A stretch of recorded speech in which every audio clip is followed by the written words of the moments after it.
Poems to a Listener, readings and conversation with contemporary poets. Every night about 9 o'clock, when the last light of June goes in the west, the whippoorwill sings beside the darkening house his clear, brief notes, repeating himself, then rises abruptly from sandy ground, a brown bird in the near night, soaring over shed and woodshed to far, dark fields.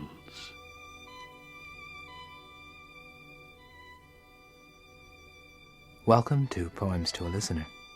I'm Henry Lyman, and in this half-hour program, we'll be visiting poet Donald Hall and listening to poems drawn primarily from his book, A Happy Man, published by Random House, poems written mostly about the New Hampshire farm the poet lives on, the people, chickens, and cows who lived there before him, his grandfather, with whom he worked the farm summers as a boy, and the whippoorwill, who keeps coming back.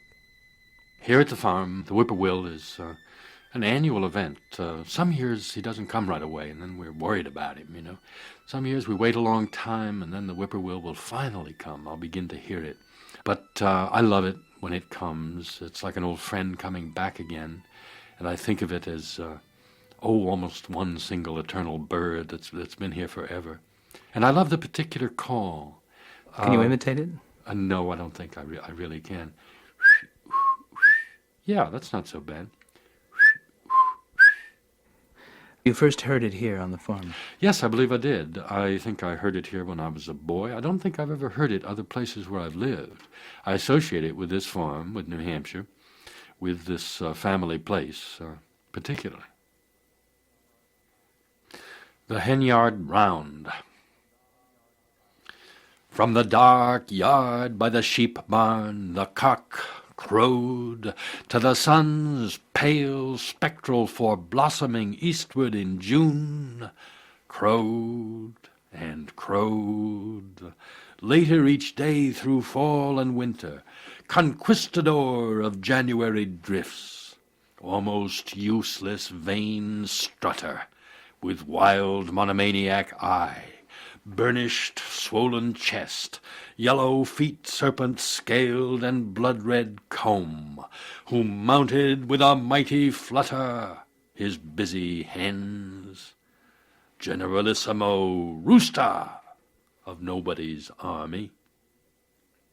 When he was old, we cut his head off on the sheep-yard chopping block, watching his drum major prance his last resplendent march. As I saw him diminish, as we plucked each feathery badge, cut off his legs, gutted him, and boiled him 3 hours for our Fricassee Sunday dinner, I understood how the mighty are fallen. And my great-uncle Luther, who remembered the Civil War, risen from rest after his morning sermon, asked God's blessing on our food. At the depot in April, parcel post went cheap, cheap, in big rectangular cardboard boxes, each trembling with 50 chicks. When we opened the carton in the cool tool shed, 50 down the fluffers, cheeping, rolled and teetered. All summer it was my chore to feed and water them. Twice a day I emptied a fouled pan and freshened it from the trough. Twice a day I trudged uphill to the grain shed, filled sap buckets at wooden tubs, and poured pale grain into V-shaped feeders, watching the greedy fluster and shove. One summer I nursed a blind chick 6 weeks, pale yellow, frail, tentative, meek, who never ate except when I gapped space for her.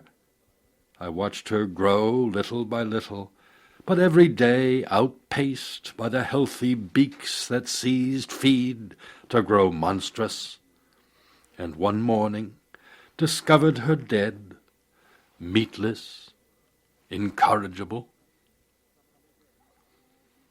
At summer's end the small roosters, departed by truck, squawking with reason.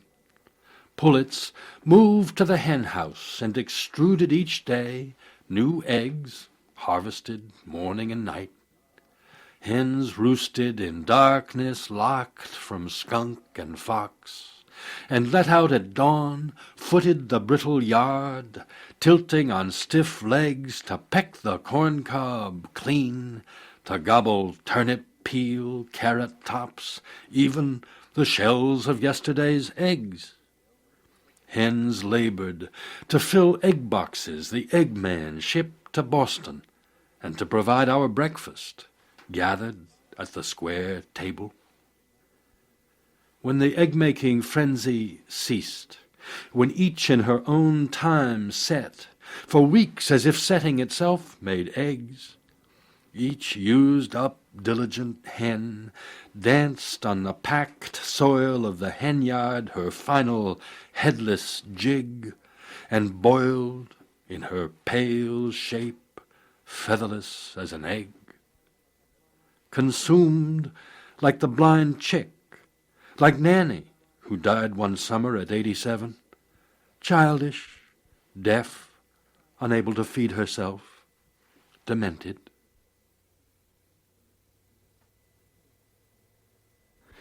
Who was she? Nanny? Nanny was a great aunt of mine.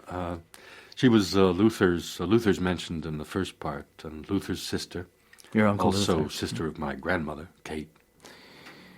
Well, she's consumed, he's consumed, the eggs are consumed, the chickens are consumed, the rooster finds his way to the chopping block. And all this consuming and being consumed is encompassed by the title, The Henyard Round. Right.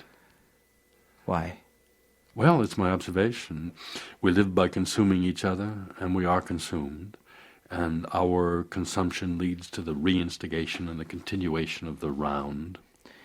You referred to the round at one point as being incorrigible. Actually, it's the dead chick that you're referring to, the chick that you tried to save.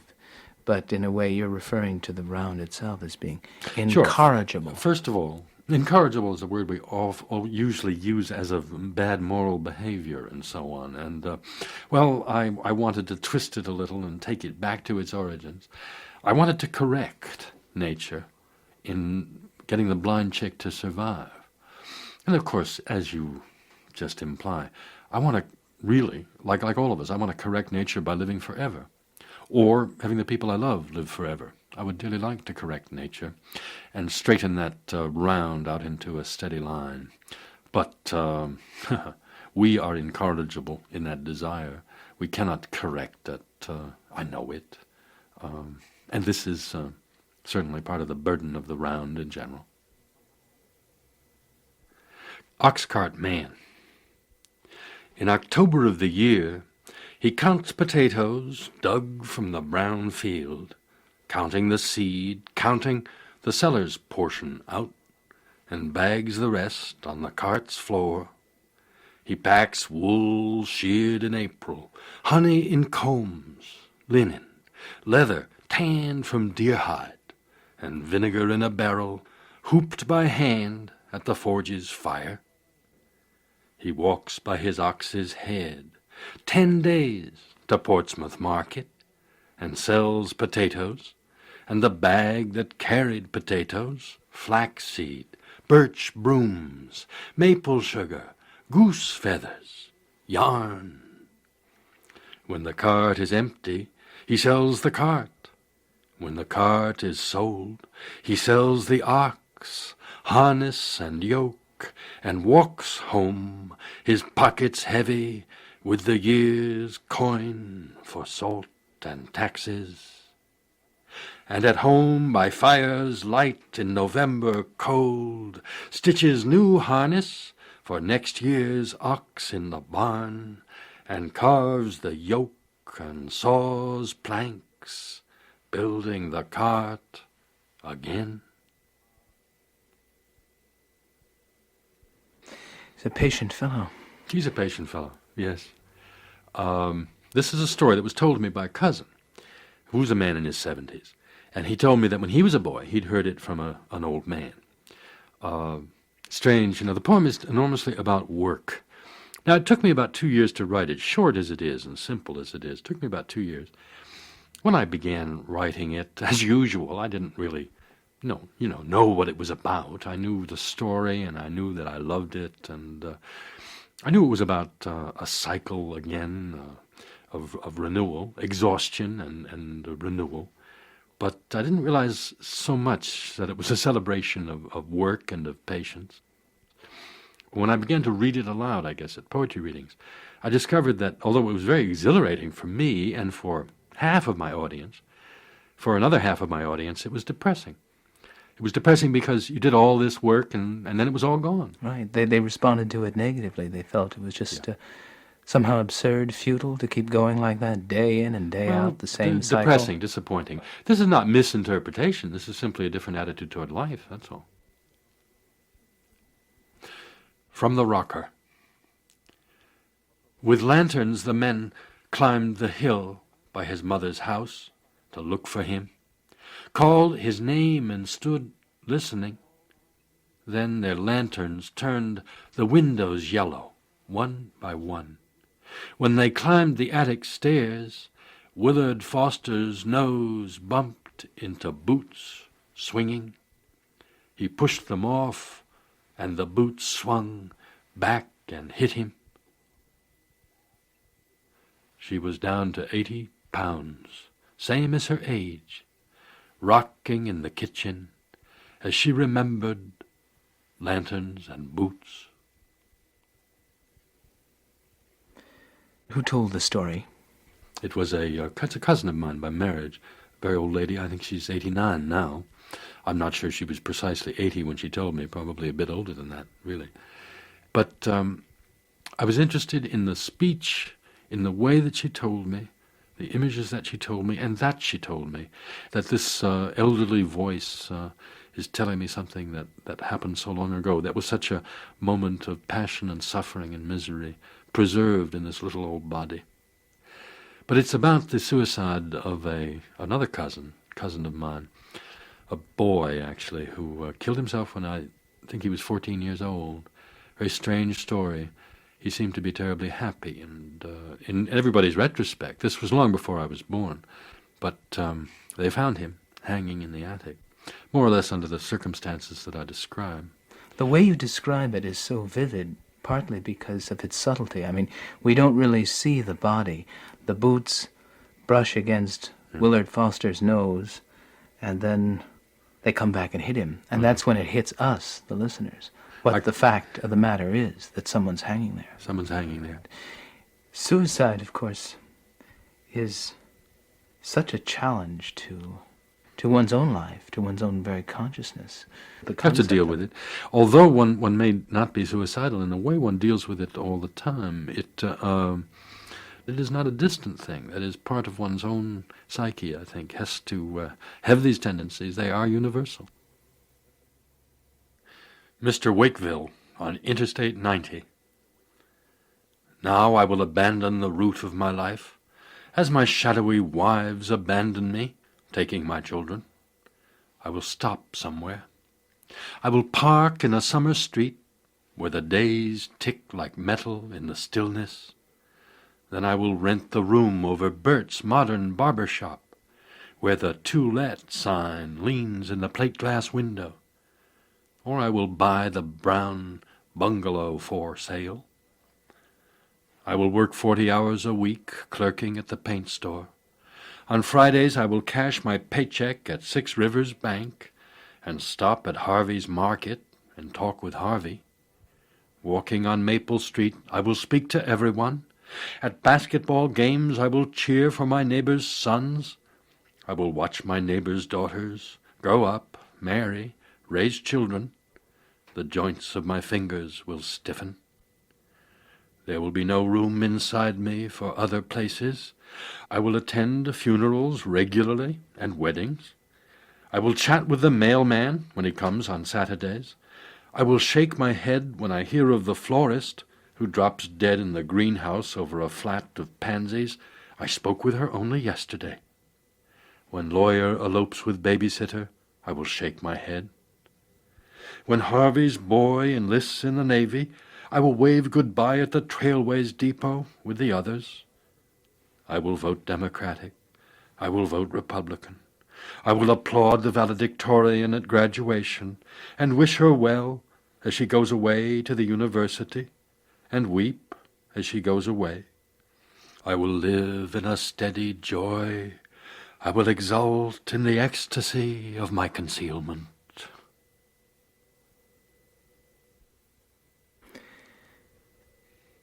Mr. Wakefield, as he's driving along Interstate 90, is contemplating his own disappearance, his taking on of an alias personality, an alias identity, an alias existence.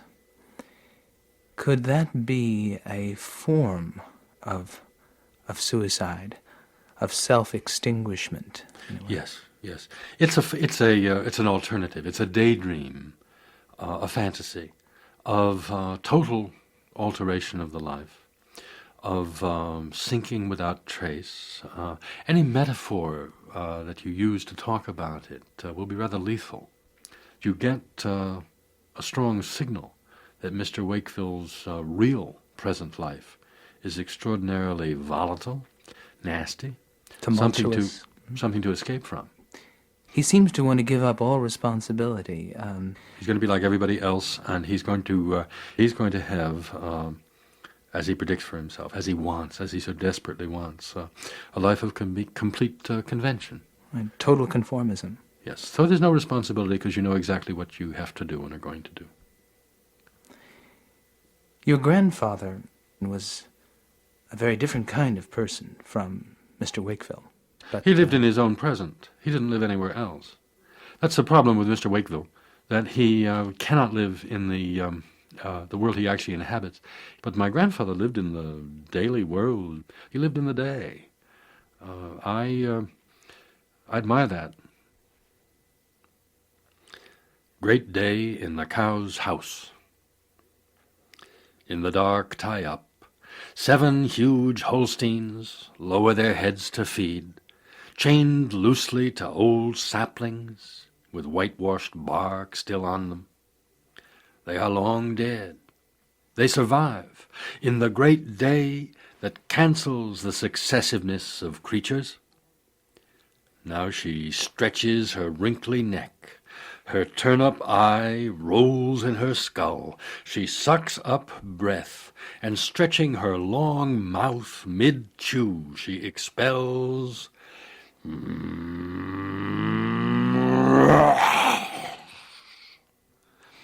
Sweet bellowers, enormous and interchangeable, your dolorous ululations swell out barnsides, fill spaces inside haymows, resound down valleys.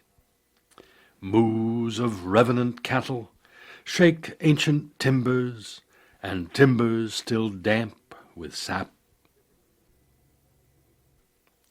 Now it is warm, late June. The old man strokes white braids of milk, strip, strip, from ruminant beasts with hip bones like circus tent poles, the rough black and white draped crudely over them. Now he tilts back his head to recite a poem about an old bachelor who loves a chicken named Susan. His voice grows loud with laughter and emphasis in the silent tie-up where old noises gather. Now a tail lifts to waterfall huge and yellow, or a flop presses from an enormous rectum. Done milking, he lifts with a hoe a leather-hinged board to scrape manure onto the pile underneath, in April carted for garden and field corn. The cows in their house decree the seasons. Spring seeds corn, summer hays, autumn fences, and winter saws ice from Eagle Pond, sledging it uphill to pack it away in sawdust. Through August's parch and Indian summer, great chunks of the pond float in the milkshed's tank. Pull down the spider webs, whitewash the tie-up's wood, In the great day there is also the odor of poverty and anxiety over the agricultural inspector's visit.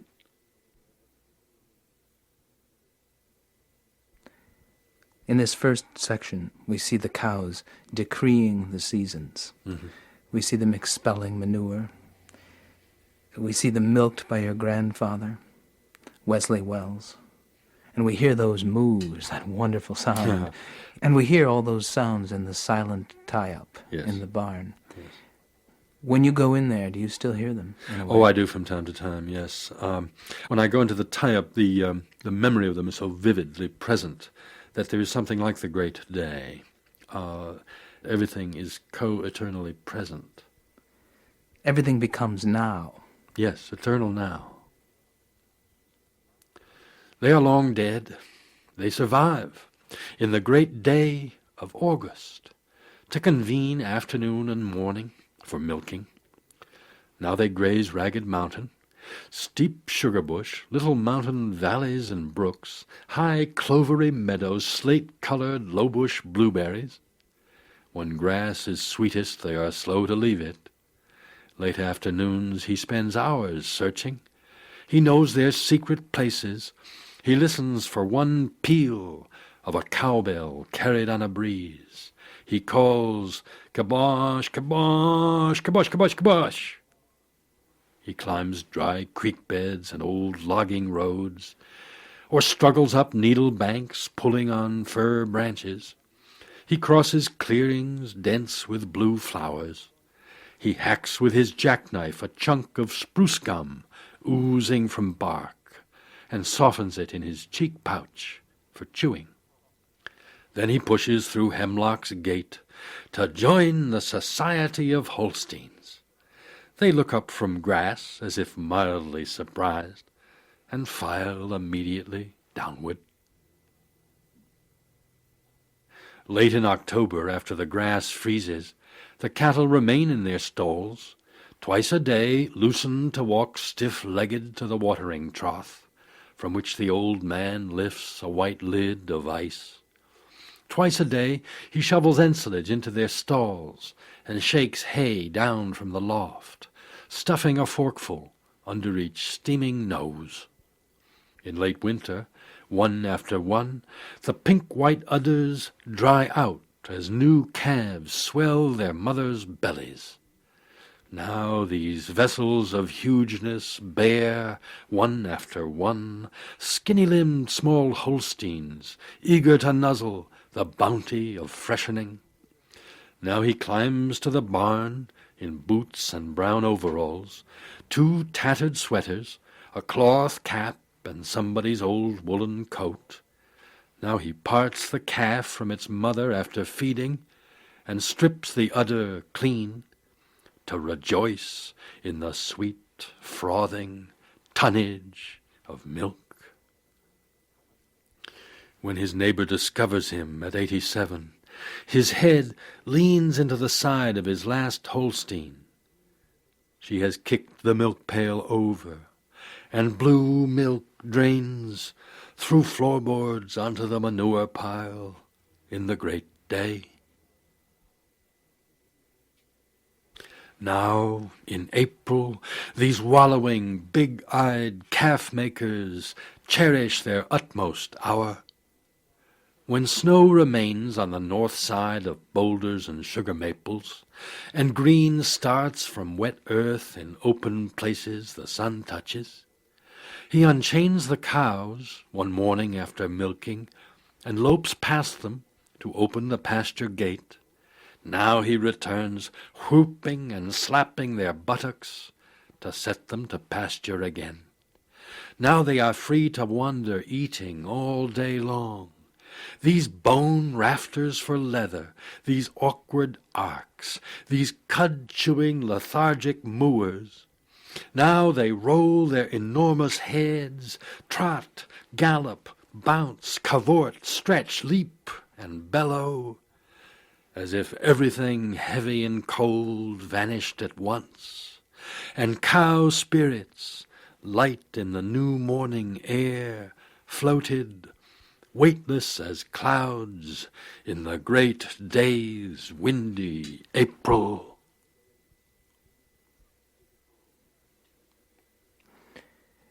Just now we see them, the Holsteins, frolicking in April, Yes. going out to the fields. And we see your grandfather, Wesley Wells, frolicking with them. But just a moment ago we saw him having died, Yes. with his head against the last remaining Holstein. Yeah. Time just seems to vanish in the poem. And that's what you mean then by the great day? Yes, yes, that eternal present, that continual now, is the notion of the great day. So that at the same time you have death and the end of things, but that is eternally co-present with this spring. I don't know how many people hearing this radio program will ever have seen something like the cattle being let out for the first time after the winter. It's just amazing.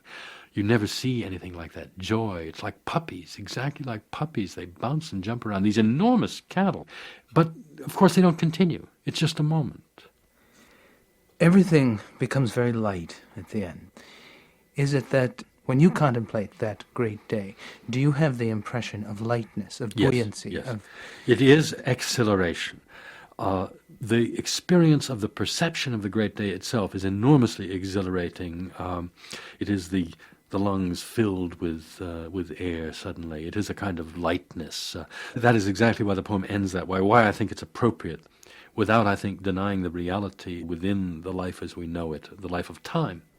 Does time, in a way, then weigh less heavily on one's hands? Sure.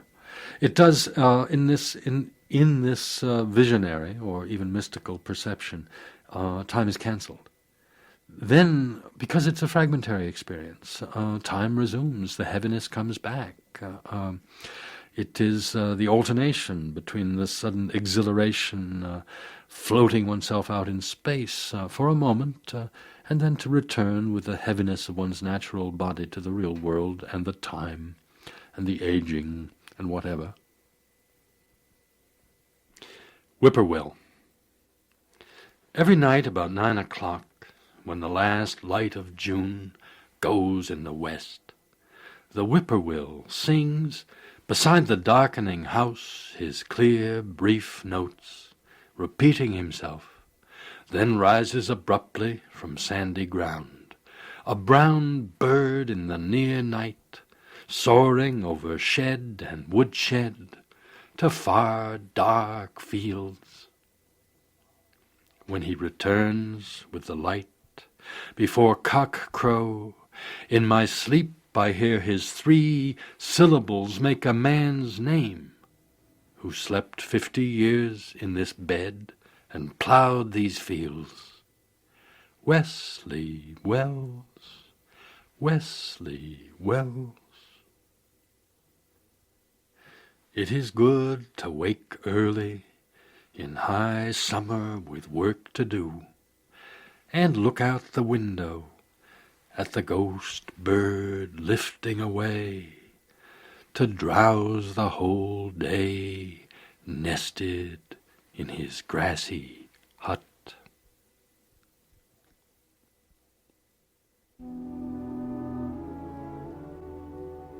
We've been visiting poet Donald Hall and listening to poems drawn mostly from his book The Happy Man, published by Random House. I'm Henry Lyman. Thanks for being with us.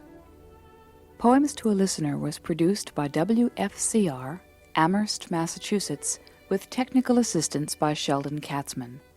Financial assistance was provided by the Massachusetts Council on the Arts and Humanities, the National Endowment for the Arts, and the Massachusetts Foundation for Humanities and Public Policy.